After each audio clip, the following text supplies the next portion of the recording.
Y hablando de educación financiera básica, hoy en nuestra sección con el Poder Judicial de la Ciudad de México hablaremos del pagaré.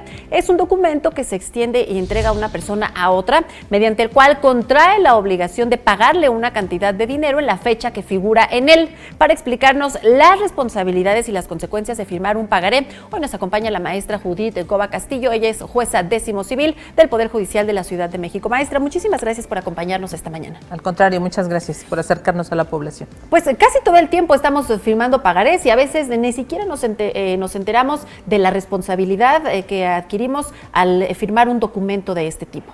Claro, es este instrumento mercantil, uno de los títulos de crédito que maneja la Ley de Títulos y Operaciones de Crédito.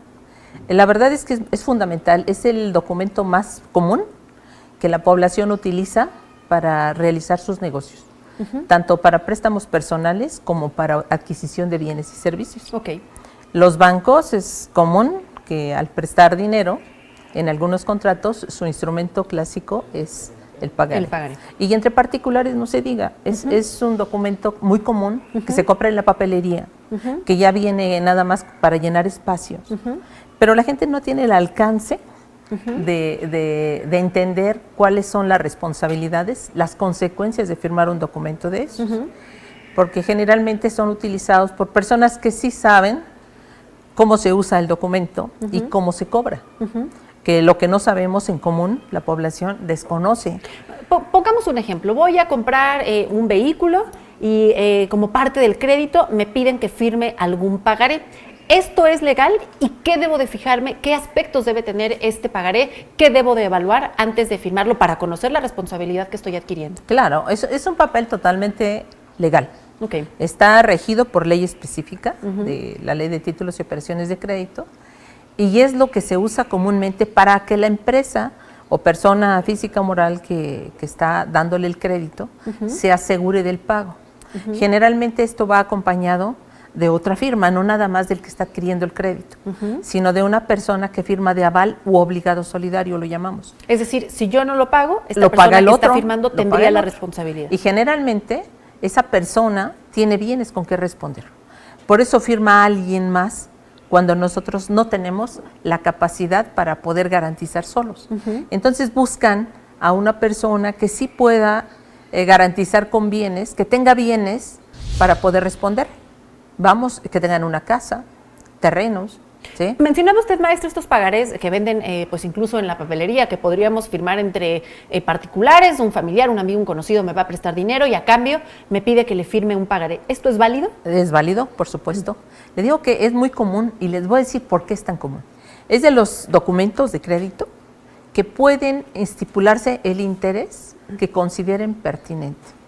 En otros títulos, como es el caso del cheque, pues el cheque no trae para ponerle. Debe establecerse por escrito en este pagaré. Debe establecerse, o sea, lo importante de la población es que firme, pero lleno, completo el documento.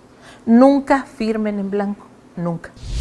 Hay que fijarse, trae varios requisitos el pagaré, entre ellos a quién le voy a pagar, el nombre de la persona a quien le voy a pagar, la época y lugar de pago. ¿A dónde? Creo que aquí hay dos preguntas fundamentales. Una, ¿qué pasa si yo firmo un pagaré y no cumplo con este compromiso de pago? Y la otra es, yo pues di a firmar un pagaré a alguien más, no me pagaron, ¿cómo lo hago válido? Ante el tribunal.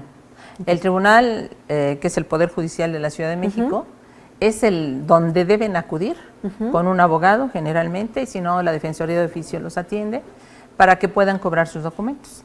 Que esto generalmente lo hacen, volvemos a la aldea, en la empresa. Es el comerciante el que hace ese tipo de cosas. No le pagaron el coche, no le pagaron el préstamo personal, entonces acude al tribunal, demanda, embarga y se cobra. ¿Qué pasa si yo no lo pagué? Le embargan y le cobran. ¿Con alguna penalización? Bienes, con los bienes. O sea, por eso hablábamos del deudor solidario. Si usted tiene bienes propios, no hay problema, le embargan a usted y le rematan sus bienes y se los queda la otra parte. Se venden y con eso se paga. ¿Es necesario que estos instrumentos financieros, nos decía, estén avalados por alguna autoridad, por algún...? No, son documentos de crédito que circulan libremente. Usted lo firma, el otro señor lo tiene, es el tenedor, le llamamos el tenedor del documento. El pago se hace contra la entrega del título. Si no se entrega el título, cuidado, porque se los pueden cobrar de todas maneras. Y que bueno, muy importante, nos lo decía ya usted, es un instrumento legal, nos decía, pues en el tribunal hay infinidad de casos que están pues registrados de personas que estaban mal informadas, por lo tanto queremos invitar a la audiencia a que cualquier duda al respecto de este tema se acerquen pues hasta las instalaciones directamente del Poder Judicial de la Ciudad de México. Sí, tienen la Defensoría de Oficio, que les puede dar la orientación directa, no los jueces, porque no es el papel del juez, él es neutral en el trabajo. Pero hay oficinas que le pueden orientar. Pues muchísimas gracias por estar con nosotros, maestra Judith Cova Castillo, jueza 10º civil del Poder Judicial de la Ciudad de México, por hablar este día sobre la responsabilidad al firmar un pagaré.